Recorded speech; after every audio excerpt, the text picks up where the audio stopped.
대림절 첫 번째 주일입니다. 대림절은 교회의 시작이지요. 그래서 성탄절 4주 전부터가 대림절 시작입니다. 이 대림절은 그리스도의 오심을 준비하는 절기입니다. 교회력은 그리스도의 생애에 따라 만들어진 교회의 절기입니다. 우리 그루터기 교회는 교회력에 따라 말씀을 전하고 함께 은혜를 받고 있습니다. 2020년이 믿음으로 도전이라는 표어로 신앙생활을 했다면 2021년은 working with faith, 믿음으로 걷기라는 표어를 가지려고 합니다. 믿음으로 함께 걸어가는 그런 우리 공동체가 되었으면 좋겠습니다. 믿음으로 걷는 것은 뛰는 사람보다는 늦을 수 있습니다. 또 느리기 때문에 불안할 수도 있습니다. 그런데 함께 걸으면 주변도 살펴볼 수 있고 또 앞에 있는 돌뿌리가 보이면 조심하라고 서로 이야기할 수도 있고 또 부축해서 일으킬 수 있는 여유도 있습니다. 무엇보다도 주님이 함께 하시고 주님께 더 가까이 귀 기울일 수 있는 그런 좋은 기회가 될 것입니다. 믿음으로 도전하고 믿음으로 걸어가는 그 모습, 이렇게 믿음으로 살아갈 때 우리는 견고한 믿음을 갖게 됩니다. 견고하다라는 헬라어 단어는 확신, 확고하게 하다라고 하는 법률적인 용어인데요. 영어 성경을 보니까 conform이라고 했습니다. 그러니까 확정되었다는 것을 이야기하는 거죠. 그러니까 우리가 믿음이 확정되는 그런 마음을 가지고 그런 확정되는 것은 하나님이 해 주시는 것이지요. 국어사전의 견고라는 것은요, 굳고 튼튼함, 또 동요됨이 없이 확고함입니다. 사도 바울은 고린도를 향해 전하는 편지 속에서 늘 바울이 편지마다 그렇듯이 감사함으로 시작하고 있습니다. 그리고 그 감사 말 속에는 견고해지는 고린도 교회를 향하여 더 크게 감사하고 있습니다. 고린도 교회가 어떻게 했기에 그렇게 견고해져 갔을까요? 5절과 6절 말씀 함께 보겠습니다. 이는 너희가 그 안에서 모든 일, 곧 모든 언변과 모든 지식의 풍족함으로 그리스도의 증거가 너희 중에 견고하게 되어 예수 그리스도만 바라봤습니다. 초대교회 시절이니까 신앙 환경이 좋아서 그렇게 할 수 있었을까요? 아닙니다. 혹은 성령이 임했던 시기가 그때였으니까 성령 충만해서 그렇게 할 수 있었을까요? 아닙니다. 한 가지만 붙들었습니다. 그 한 가지, 예수 그리스도만 붙들었습니다. 바울이 한 4년 전에 고린도에 와서 이 말씀을 전했습니다. 한 가지만 붙들고 이야기했었습니다. 그때 와서 전했던 말씀이 무엇인지를 고린도전서 2장 1절에서 3절에서 말하고 있습니다. 제가 읽어드립니다.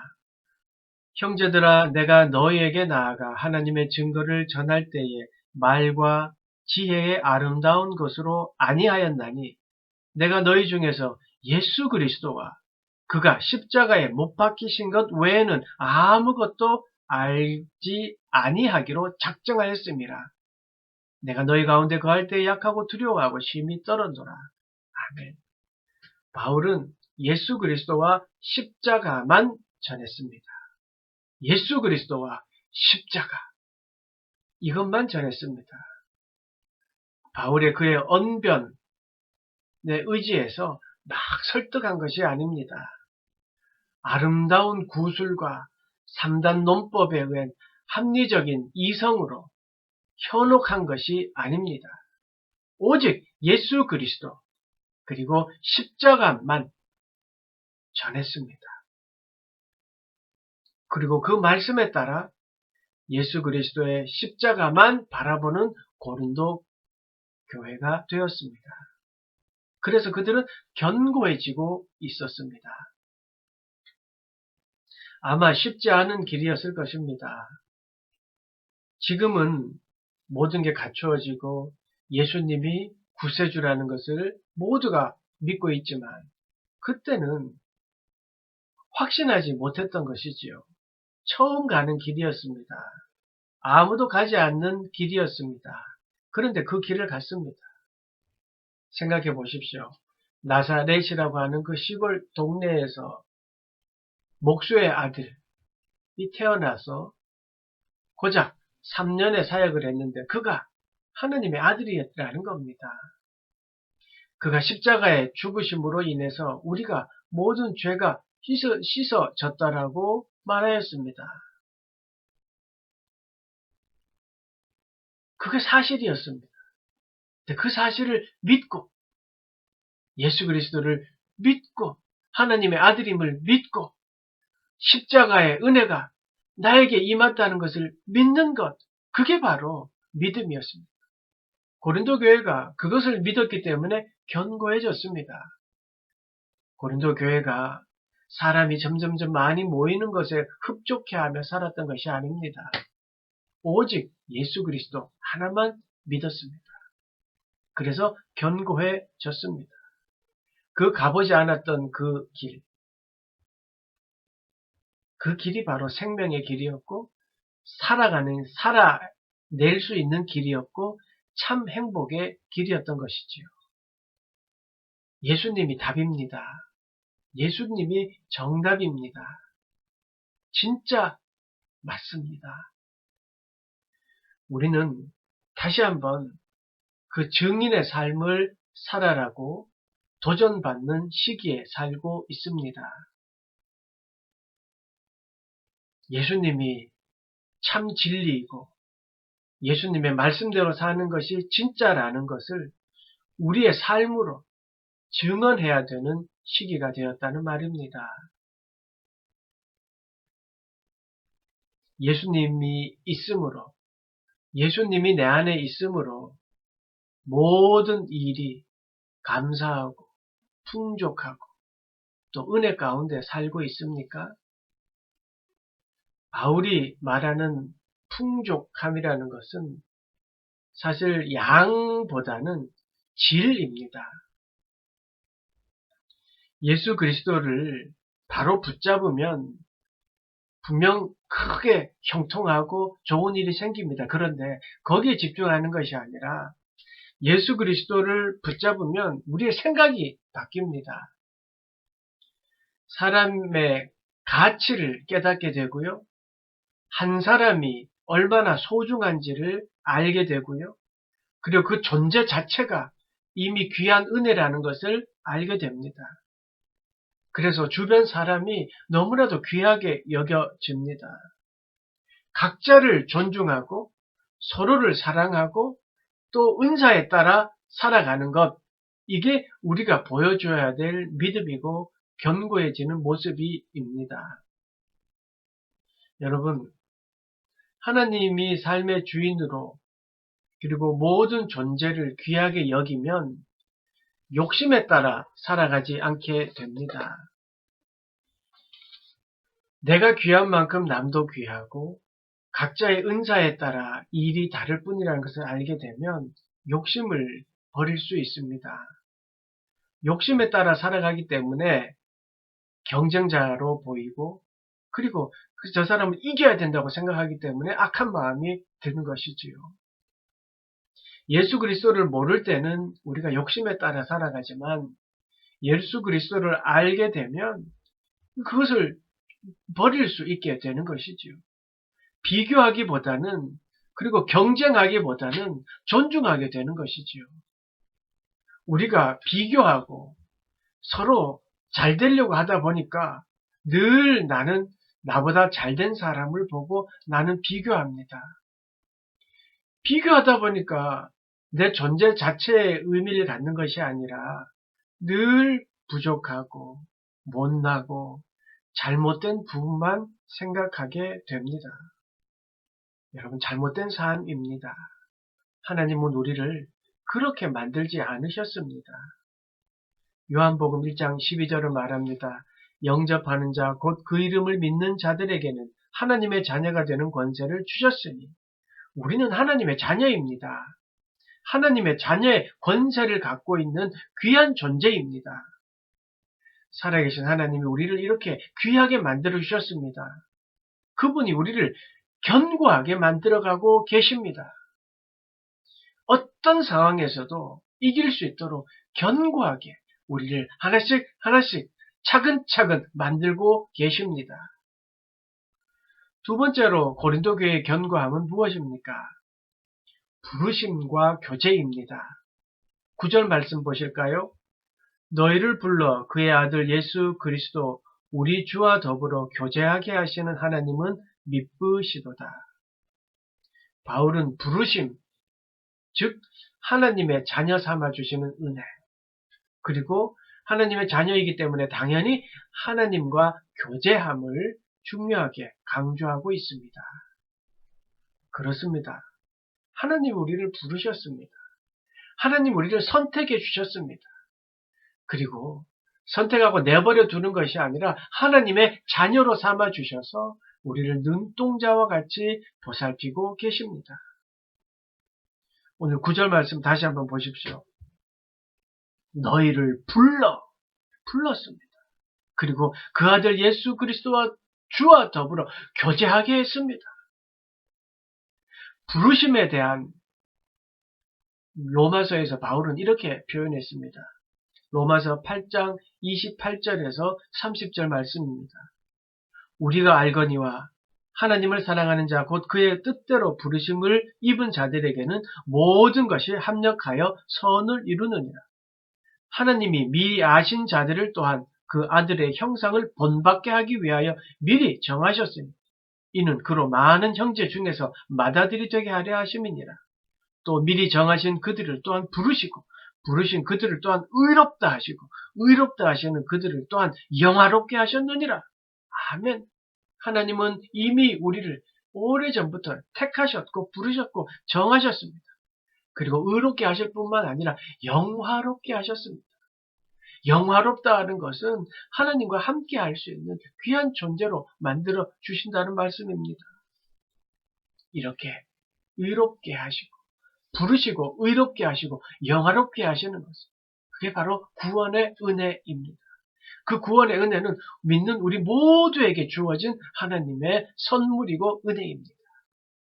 영화롭게 하시는 그 은혜, 그 부르심은 우리를 결국 영화롭게 하기 위하여 견고하게 서 가시도록 이끌고 계십니다. 사랑하는 여러분, 하나님이 우리를 부르셨습니다. 우리를 택하셨습니다.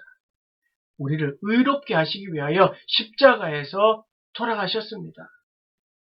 그 사랑으로 우리를 하나님은 자녀 삼으시고 우리를 보호하고 계십니다. 우리를 부르신 그분은 우리를 절대 버리지 않으십니다.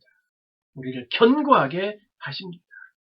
살아계신 우리 주님께서 우리를 붙들어주고 계십니다. 그리고 그분은 우리와 교제하기를 원하십니다. 내 할 일 끝났다라고 가만히 계신 분이 아닙니다. 주님은 이렇게 이야기하십니다. 볼지어다 내가 문 밖에 서서 두드리노니 누구든지 내 음성을 듣고 문을 열면 내가 그에게로 들어가 그와 더불어 먹고 그는 나와 더불어 먹으리라. 아멘. 마음의 문을 여십시오. 견고하게 해주시는 주님을 믿으십시오. 그러면 됩니다. 그러면 주님이 우리 안에 들어오셔서 우리가 더불어 먹고 그와 더불어 함께 해 주신다고 약속하셨습니다. 내가 그에게로 들어가 그와 더불어 먹고 그는 나와 더불어 먹으리라. 주님, 우리와 함께 하신다는 약속입니다. 마음의 문을 닫고 있으면 함께 할 수 없습니다. 교제할 수 없습니다. 주님의 음성에 귀 기울이고 문을 열고 주님을 맞아들이십시오. 주님, 나에게 오십시오. 나와 함께 해주십시오. 라고 고백하십시오. 그러면 우리를 더 견고하게 주십니다. 상처에 두려워하지 마시고 주님 앞에 그 상처를 드러내 보이십시오. 그러면 그 상처가 낫게 됩니다. 그리고 그 상처가 깨끗하게 새살이 돋고 나을 수 있습니다. 주님 앞에 내어 놓으십시오. 오늘 본문 7절과 9절 말씀을 현대어 성경으로 읽어드리면 참 도움이 될 것 같습니다. 한번 제가 읽어드립니다. 여러분은 우리 주 예수 그리스도께서 다시 오실 날을 기다리는 동안 그분의 뜻을 이루는 데 필요한 모든 은총과 선물과 능력을 받은 것입니다.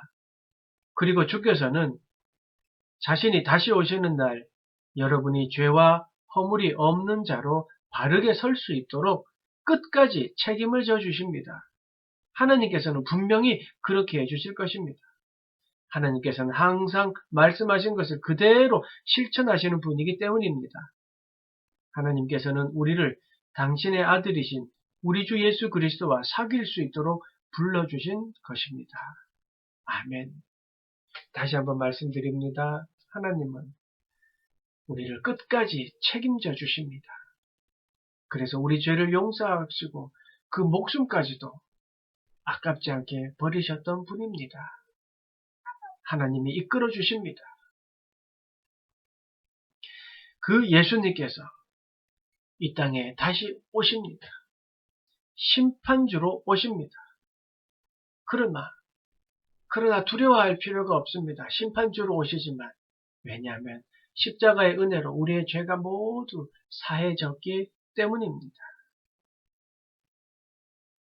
그리고 그분은 우리가 이길 수 있도록 은혜와 능력을 주셨습니다. 그 능력과 함께 우리와 동행하고 계십니다. 사랑하는 여러분, 예수님만 붙잡으면 우리는 견고해집니다. 은혜를 깨닫고 깊은 사귐을 통해 우리가 알지 못하는 놀라운 은혜로 우리는 견고해지고 있습니다.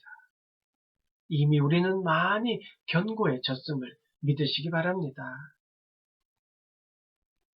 예수 안에 있을 때 우리는 견고해지고 예수의 증거가 우리를 더욱더 견고하게 하며 예수 그리스도의 십자가의 은혜로 우리는 견고하게 됩니다.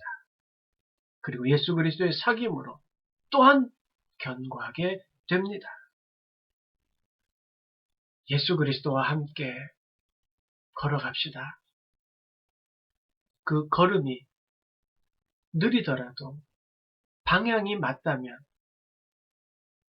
옆 사람과 함께 발을 맞추어 걸어가는 것이 맞습니다. Walking with faith. 믿음으로 함께 걸어갑시다. 그 길이 좋은 길이 아닐 수도 있습니다. 바울도 예수 그리스도만 붙잡고 설교했을 때 그는 두려움과 떨림으로 가득했다라고 했습니다. 그러나 그 두려움과 떨림을 이기고 예수 그리스도만 붙잡고 나아갔을 때 고린도 교회가 세워졌습니다. 예수 그리스도만 붙잡았기에 가능한 일이었습니다. 우리에게도 분명 두려움이 엄습하는 일들이 많이 있을 것입니다. 스스로가 초라해지고 작아지고 약하고 떨리고 어려울 때가 있을 것입니다. 그럴 때 예수를 바라보십시오. 예수님 한 분만, 예수님 한 분을 바라보십시오. 변함없는 하나님을 바라보고 의지하십시오. 그리고 하나님의 은혜를 기대하며 분명히 우리를 견고하게 해주십니다. 견고한 믿음이 우리를 이기게 하고 그 어떠한 어려움도 이길 수 있도록 헤쳐나갈 수 있도록 도와주실 것입니다. 우리는 하나님의 자녀입니다. 하나님의 선택받은 자들입니다. 예수님의 다시 오심을 기다리는 자들입니다. 그 믿음을 가지고 하나님의 견고하심을 믿으며 살아가면 우리는 분명히 잘 될 것입니다. 로마서 8장 28절을 다시 한번 읽어드립니다.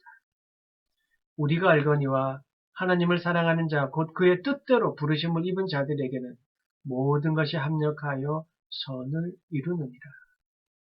아멘. 함께 기도하시겠습니다. 하나님, 오늘 귀하게 또 예배드리고 또 하나님의 견고하심을 고백하게 하시니 감사드립니다. 오직 하나님 한 분이면 됩니다. 그 믿음을 가지고 우리를 택하신 그 주님의 은혜에 감사하며 하나님의 음성에 귀 기울이며 견고하게 하시는 주님을 믿고 담대하게 살아가는 우리 모두가 되도록 축복하시고 인도하여 주시옵소서. 예수님의 이름으로 기도드리옵나이다. 아멘.